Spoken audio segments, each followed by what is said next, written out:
मेरे प्यारे देशवासियों, नमस्कार। मन की बात में आप सबका स्वागत है। पूरे देश में इस समय त्योहारों का उल्लास है। हम सब ने कुछ दिन पहले दीपावली मनाई है और अभी बड़ी संख्या में लोग छठ पूजा में व्यस्त हैं। घरों में ठेकुआ बनाया जा रहा है। जगह जगह घाट सज रहे हैं। बाजारों में रौनक है। हर तरफ श्रद्धा, अपनापन और परंपरा का संगम दिख रहा है। छठ का व्रत रखने वाली महिलाएं जिस समर्पण और निष्ठा से इस पर्व की तैयारी करती हैं, वो अपने आप में बहुत प्रेरणादायक है। साथियों, छठ का महापर्व संस्कृति, प्रकृति और समाज के बीच की गहरी एकता का प्रतिबिंब है। छठ के घाटों पर समाज का हर वर्ग एक साथ खड़ा होता है। ये दृश्य भारत की सामाजिक एकता का सबसे सुंदर उदाहरण है।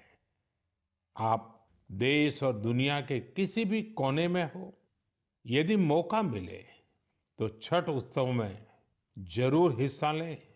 एक अनोखे अनुभव को खुद महसूस करें। मैं छठी मैया को नमन करता हूं।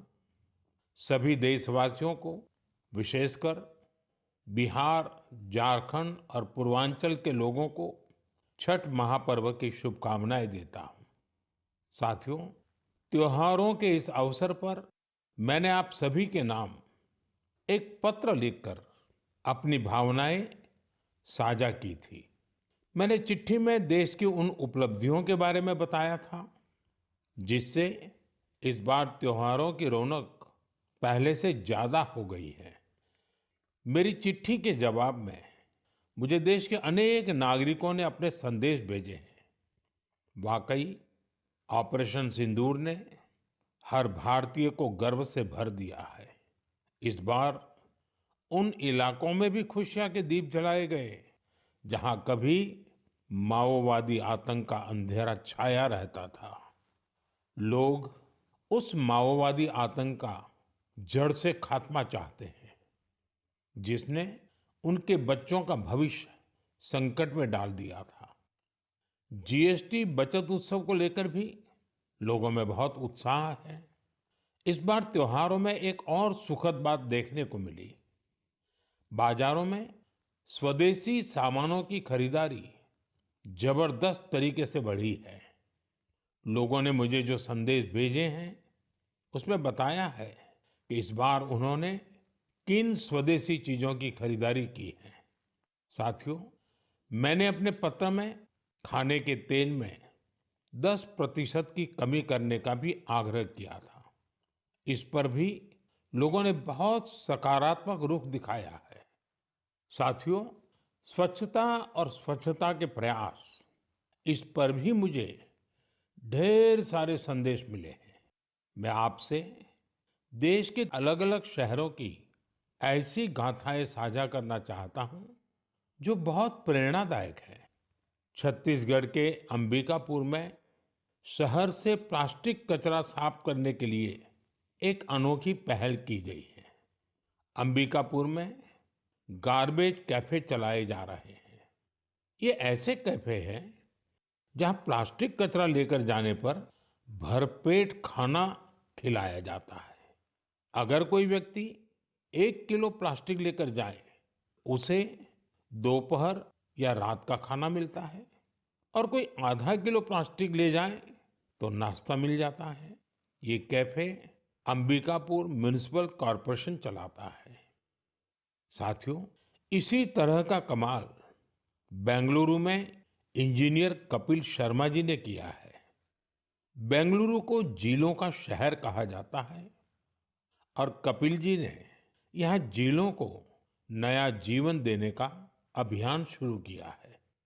कपिल जी की टीम ने बेंगलुरु और आसपास के इलाकों में 40 कुओं और 6 झीलों को फिर से जिंदा कर दिया है।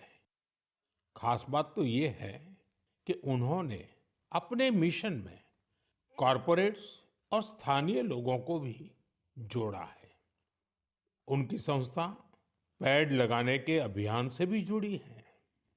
साथियों, अंबिकापुर और बेंगलुरु ये प्रेरक उदाहरण बताते हैं कि जब ठान लिया जाए तो बदलाव भी आकर के ही रहता है। साथियों, बदलाव के एक और प्रयास का उदाहरण मैं आपसे साझा करना चाहता हूं। आप सब जानते हैं, जैसे पहाड़ों पर और मैदानी इलाकों में जंगल होते हैं, ये जंगल मिट्टी को बांधे रहते हैं।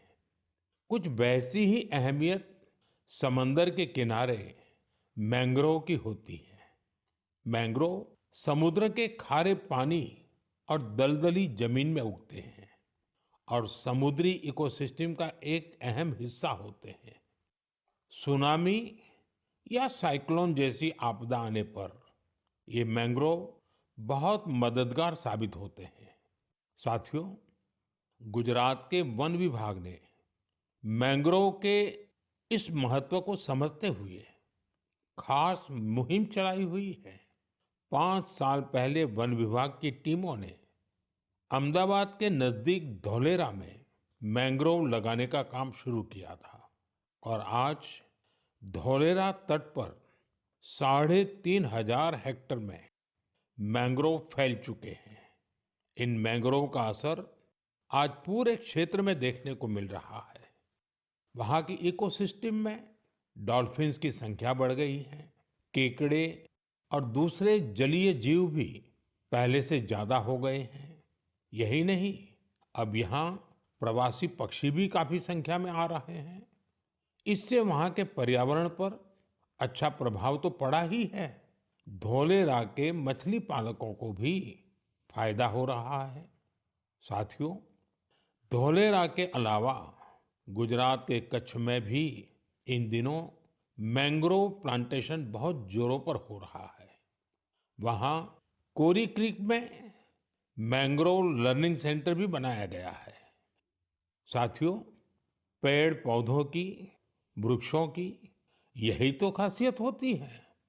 जगह चाहे कोई भी हो, वो हर जीव मात्र की बेहतरी के लिए काम आते हैं। इसलिए तो हमारे ग्रंथों में कहा गया है, धन्या महिरुहा येभ्यो निराशाम यान्ति नार्थिनः। अर्थात वो वृक्ष और वनस्पतियां धन्य है जो किसी को भी निराश नहीं करते। हमें भी चाहिए, हम जिस भी इलाके में रहते हैं, पेड़ अवश्य लगाएं। एक पेड़ मां के नाम के अभियान को हमें और आगे बढ़ाना है। मेरे प्यारे देशवासियों, क्या आप जानते हैं कि मन की बात में हम जिन विषयों पर चर्चा करते हैं, उनमें मेरे लिए सबसे संतोष की बात क्या होगी? तो मैं इस बारे में यही कहूंगा कि मन की बात में हम जिन विषयों की चर्चा करते हैं, उनसे लोगों को समाज के लिए कुछ अच्छा, कुछ इनोवेटिव करने की प्रेरणा मिलती है। इससे हमारी संस्कृति, हमारे देश के कई पहलू उभर कर सामने आते हैं। साथियों, आप में से बहुतों को याद होगा, करीब 5 वर्ष पहले मैंने इस कार्यक्रम में भारतीय नस्ल के श्वान यानी डॉग्स की चर्चा की थी। मैंने देशवासियों के साथ ही अपने सुरक्षा बलों से आग्रह किया था कि वे भारतीय नस्ल के डॉग्स को अपनाएं, क्योंकि वो हमारे परिवेश और परिस्थितियों के अनुरूप ज्यादा आसानी से ढल जाते हैं। मुझे ये बताते हुए खुशी हो रही है कि हमारी सुरक्षा एजेंसियों ने इस दिशा में काफी सराहनीय प्रयास किए हैं। बीएसएफ और सीआरपीएफ ने अपने दस्तों में भारतीय नस्ल के डॉग्स की संख्या बढ़ाई है। डॉग्स की ट्रेनिंग के लिए बीएसएफ का नेशनल ट्रेनिंग सेंटर ग्वालियर के टेकनपुर में है। यहाँ उत्तर प्रदेश के रामपुर हाउंड, कर्नाटका और महाराष्ट्र के मुधोल हाउंड, इस पर विशेष रूप से फोकस किया जा रहा है। इस सेंटर पर ट्रेनर्स टेक्नोलॉजी और इनोवेशन की मदद से श्वानों को बेहतर तरीके से ट्रेन कर रहे हैं। भारतीय नस्ल वाले डॉग्स के लिए ट्रेनिंग मैनुअल्स को फिर से लिखा गया है ताकि उनके यूनिक स्ट्रेंथ्स को सामने लाया जा सके।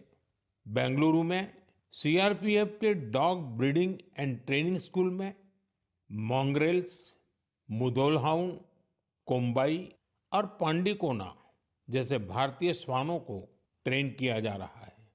साथियों, पिछले वर्ष लखनऊ में all India police duty meet का आयोजन हुआ था। उस समय रिया नाम की श्वान ने लोगों का ध्यान अपनी ओर खींचा था। ये एक मुधोल हाउंड है जिसे बीएसएफ ने ट्रेन किया है। रिया ने यहाँ कई फॉरेन ब्रीड्स को पछाड़ते हुए पहला पुरस्कार जीता। साथियों, अब बीएसएफ ने अपने डॉग्स को विदेशी नामों के बजाय भारतीय नाम देने की परंपरा शुरू की है। हमारे यहाँ के देशी श्वान ने अद्भुत साहस भी दिखाया है।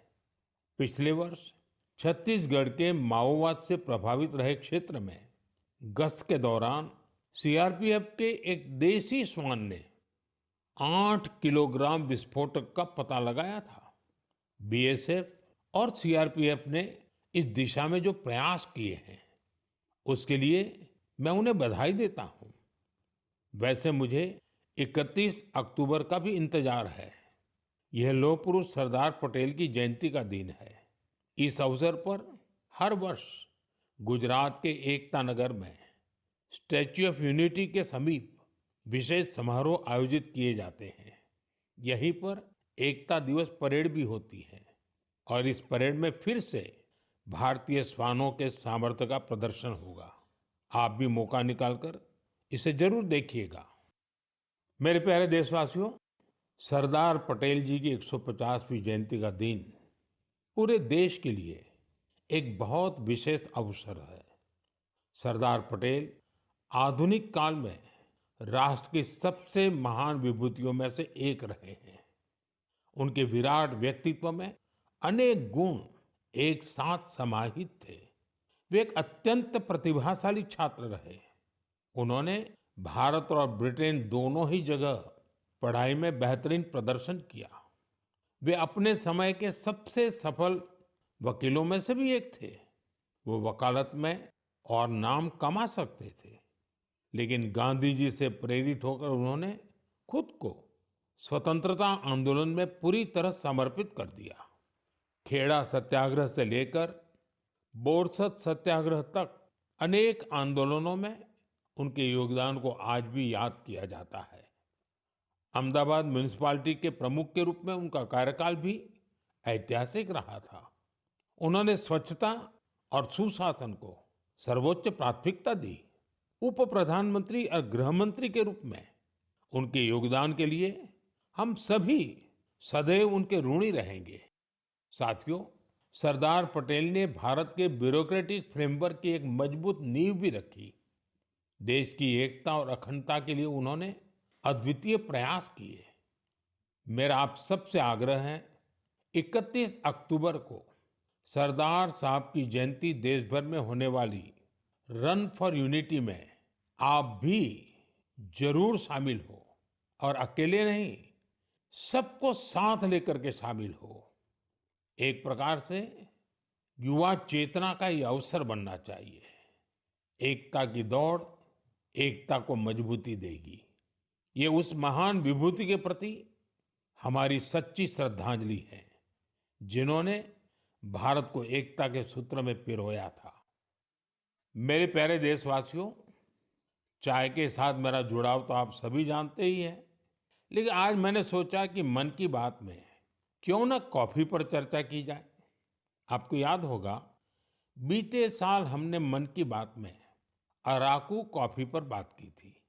कुछ समय पहले ओडिशा के कई लोगों ने मुझसे कोरापुट कॉफी को लेकर भी अपनी भावनाएं साझा की। उन्होंने मुझे पत्र लिखकर कहा कि मन की बात में कोरापुट कॉफी पर भी चर्चा हो। साथियों, मुझे बताया गया है कि कोरापुट कॉफी का स्वाद गजब होता है। और इतना ही नहीं, स्वाद तो स्वाद, कॉफी की खेती भी लोगों को फायदा पहुंचा रही है। कोरापुट में कुछ लोग ऐसे भी हैं जो अपने पैशन की वजह से कॉफी की खेती कर रहे हैं। कॉरपोरेट वर्ल्ड में अच्छी खासी नौकरी करते थे, लेकिन वो कॉफी को इतना पसंद करते हैं कि इस फील्ड में आ गए और अब सफलता से इसमें काम कर रहे हैं। ऐसी कई महिलाएं भी हैं जिनके जीवन में कॉफी से सुखद बदलाव हुआ है। कॉफी से उन्हें सम्मान और समृद्धि दोनों हासिल हुई है। सच ही कहा गया है, कोरापुट कॉफी अत्यंत सुस्वादु, एहा ओडिशारा गौरव। साथियों, दुनिया भर में भारत की कॉफी बहुत लोकप्रिय हो रही है। चाहे कर्नाटका में चिकमंगलूर, कुर्ग और हासन हो, तमिलनाडु में पुल्नी, शेवरॉय, नीलगिरी और अन्नामलाई के इलाके हो, कर्नाटका तमिलनाडु सीमा पर बिलिगिरी क्षेत्र हो, या फिर केरला में वायनाड, त्रावणकोर और मालाबार के इलाके, भारत की कॉफी की डाइवर्सिटी देखते ही बनती है। मुझे बताया गया है कि हमारा नॉर्थ ईस्ट भी कॉफी कल्टीवेशन में आगे बढ़ रहा है। इससे भारतीय कॉफी की पहचान दुनिया भर में और मजबूत हो रही है। तभी तो कॉफी को पसंद करने वाले कहते हैं, India's coffee is coffee at its finest. It is brood in India and loved by the world.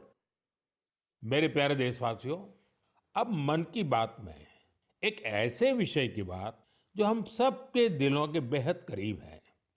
ये विषय है हमारे राष्ट्रगीत का। भारत का राष्ट्रगीत यानी वंदे मातरम।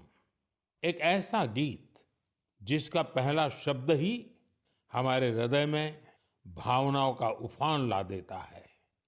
वंदे मातरम, इस एक शब्द में कितने ही भाव है, कितनी ऊर्जाएं हैं। सहज भाव में ये हमें माँ भारती के वात्सल्य का अनुभव कराता है। यही हमें माँ भारती की संतानों के रूप में अपने दायित्वों का बोध कराता है। अगर कठिनाई का समय होता है तो वंदे मातरम का उद्घोष 140 करोड़ भारतीयों को एकता की ऊर्जा से भर देता है। साथियों, राष्ट्रभक्ति, माँ भारती से प्रेम, ये अगर शब्दों से परे की भावना है तो वंदे मातरम उस अमूर्त भावना को साकार स्वर देने वाला गीत है।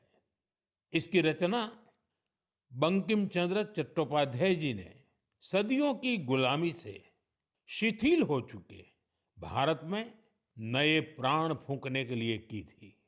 वंदे मातरम भले ही 19वीं शताब्दी में लिखा गया था, लेकिन इसकी भावना भारत की हजारों वर्ष पुरानी अमर चेतना से जुड़ी थी। वेदों ने जिस भाव को माता भूमि पुत्रो अहम पृथिव्याः कहकर भारतीय सभ्यता की नींव रखी थी, बंकिम चंद्र जी ने वंदे मातरम लिखकर मातृभूमि और उसकी संतानों के उसी रिश्ते को भाव विश्व में एक मंत्र के रूप में बांध दिया था। साथियों, आप सोच रहे होंगे कि मैं अचानक से वंदे मातरम की इतनी बातें क्यों कर रहा हूं।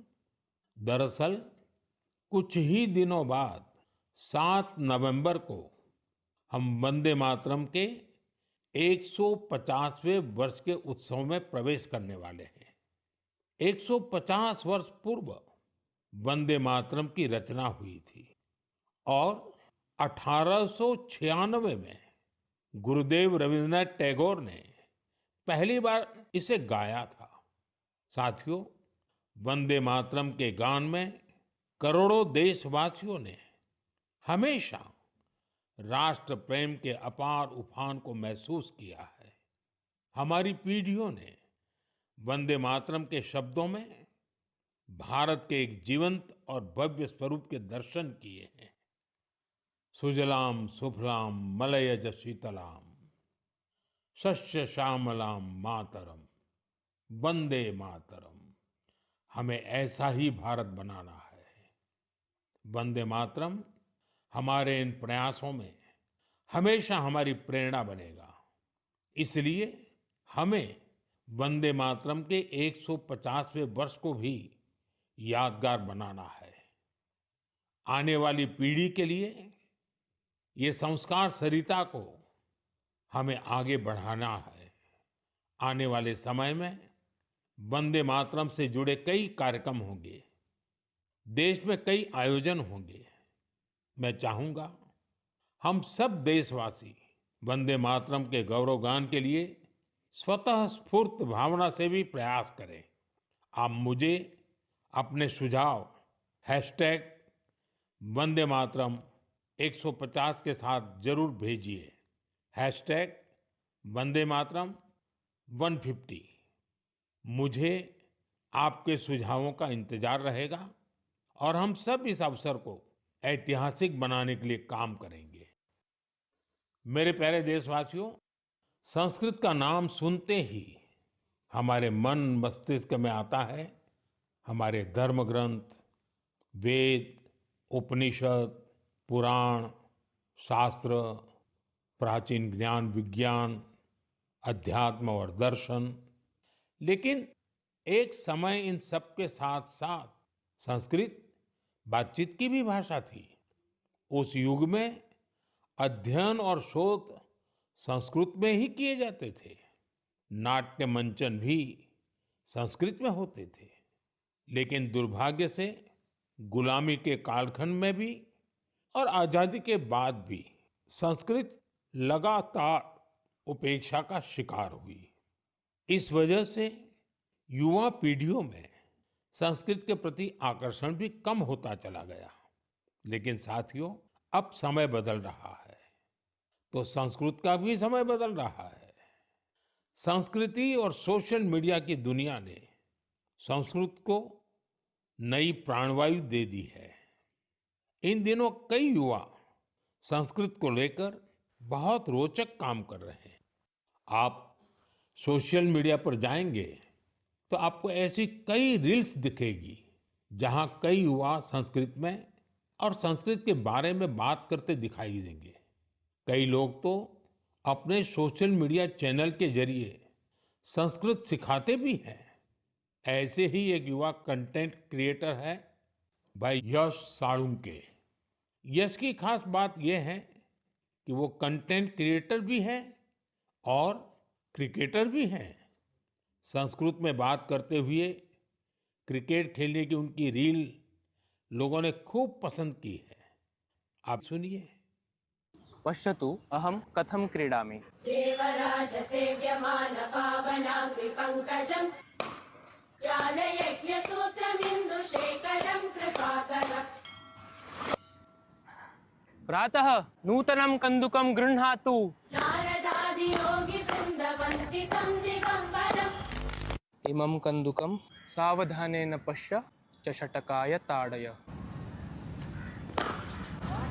आशिकापुराधिनाथ कालभैरवं भजे, कालभैरवं भजे। साथियों, कमला और जानवी, इन दो बहनों का काम भी शानदार है। ये दोनों बहनें अध्यात्म, दर्शन और संगीत पर कंटेंट बनाती हैं। इंस्टाग्राम पर एक और युवा का चैनल है संस्कृत छात्रो अहम। इस चैनल को चलाने वाले युवा साथी संस्कृत से जुड़ी जानकारियां तो देते ही हैं, वो संस्कृत में हास परिहास के वीडियो भी बनाते हैं। युवा संस्कृत में ये वीडियो भी खूब पसंद करते हैं। आप में से कई साथियों ने समष्टि के वीडियोज भी देखे होंगे।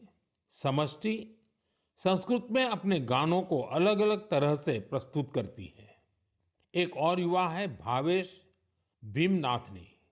भावेश संस्कृत श्लोकों, आध्यात्मिक दर्शन और सिद्धांतों के बारे में बात करते हैं। साथियों, भाषा किसी भी सभ्यता के मूल्यों और परंपराओं की वाहक होती है। संस्कृत ने ये कर्तव्य हजारों वर्ष तक निभाया है। ये देखना सुखद है कि अब संस्कृत के लिए भी कुछ युवा अपना कर्तव्य निभा रहे हैं। मेरे प्यारे देशवासियों, अब मैं आपको जरा फ्लैशबैक में लेकर चलूंगा। आप कल्पना करिए, 20वीं सदी का शुरुआती कालखंड। तब दूर दूर तक आजादी की कहीं कोई उम्मीद नजर नहीं आ रही थी। पूरे भारत में अंग्रेजों ने शोषण की सारी सीमाएं लांघ दी थी और उस दौर में हैदराबाद के देशभक्त लोगों के लिए दमन का दौर और भी भयावह था। वे क्रूर और निर्दयी निजाम के अत्याचारों को भी झेलने को मजबूर थे।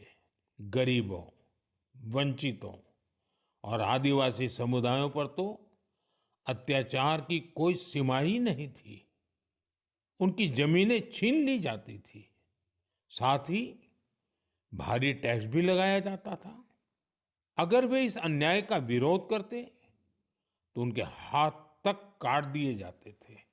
साथियों, ऐसे कठिन समय में करीब 20 साल का एक नौजवान इस अन्याय के खिलाफ खड़ा हुआ था। आज एक खास वजह से मैं उस नौजवान की चर्चा कर रहा हूं। उसका नाम बताने से पहले मैं उसकी वीरता की बात आपको बताऊंगा। साथियों, उस दौर में जब निजाम के खिलाफ एक शब्द बोलना भी गुनाह था, उस नौजवान ने सिद्दीकी नाम के निजाम के एक अधिकारी को खुली चुनौती दे दी थी। निजाम ने सिद्दीकी को किसानों की फसलें जब्त करने के लिए भेजा था, लेकिन अत्याचार के खिलाफ इस संघर्ष में उस नौजवान ने सिद्दीकी को मौत के घाट उतार दिया। वो गिरफ्तारी से बच निकलने में भी कामयाब रहा। निजाम की अत्याचारी पुलिस से बचते हुए वो नौजवान वहां से सैकड़ों किलोमीटर दूर असम जा पहुंचा। साथियों, मैं जिस महान विभूति की चर्चा कर रहा हूं, उनका नाम है कोमरम भीम। अभी 22 अक्टूबर को ही उनकी जन्म जयंती मनाई है। कोमरम भीम की आयु बहुत लंबी नहीं रही।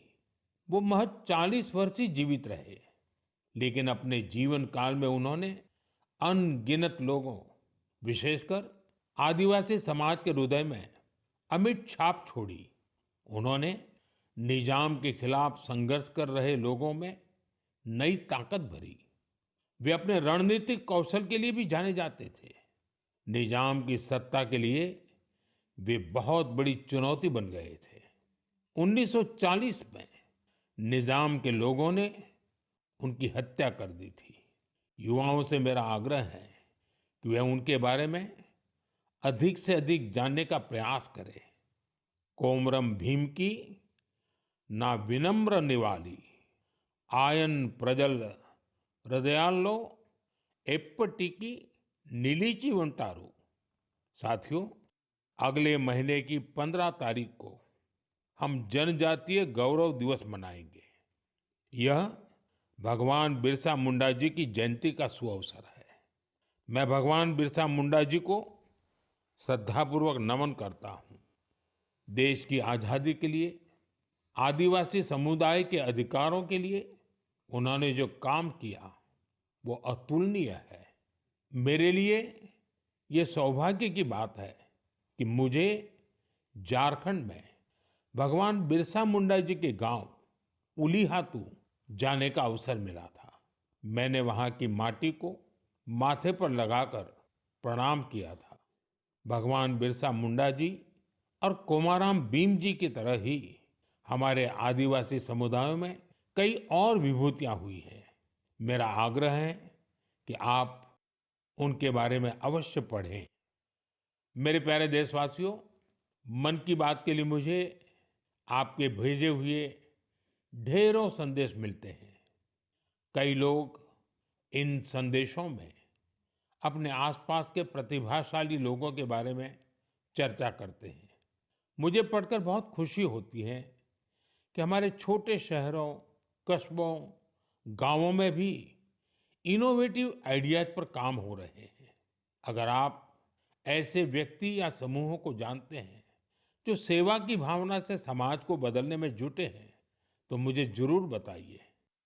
मुझे आपके संदेशों का हमेशा की तरह इंतजार रहेगा। अगले महीने हम मन की बात के एक और एपिसोड में मिलेंगे, कुछ नए विषयों के साथ मिलेंगे। तब तक के लिए मैं विदाई लेता हूं। आप सबका बहुत बहुत धन्यवाद। नमस्कार।